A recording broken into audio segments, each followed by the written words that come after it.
এখনকার একটা ছেলের শখের নারী হওয়া এতটাই সোজা না।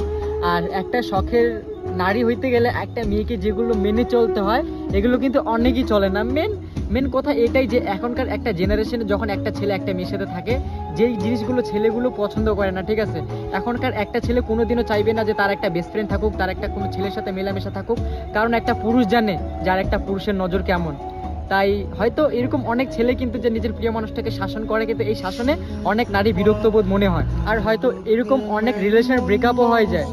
তাহলে রিলেশনের মর্ম কি থাকলো? আর তারপরে শেষমেশ মনে করো যে কোনো এই গল্পটা আর কি অন্য কাউকে শোনাতে গিয়ে বলবে যে না একটা ছেলে বেঈমান হয়, একটা ছেলে হ্যান হয় ত্যান হয়।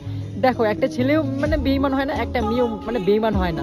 আমাদের এখনকার জেনারেশনে এমন কিছু মানুষের সাথে আমরা রিলেশন করে মানে বসে ফেলি যে মানুষটা আমাদের জন্য সঠিক না। কিন্তু এখনকার একটা জেনারেশনের একটা ছেলের শখের মানে প্রিয় মানুষ হইতে গেলে না, এটা কিন্তু তোমাকে মেনে চলতেই হবে। আর যদি তুমি মনে করো যে না আমি মানে পারবো না, তাহলে এই মানে এই কথাটা মাথা থেকে বের করে দাও যে তুমি কোনো ছেলের জীবনও শখের মানুষ হতে পারবে না, যতক্ষণ থেকে না তুমি কোনো অন্য পরপুরুষের সাথে কথা বলা বন্ধ করবে।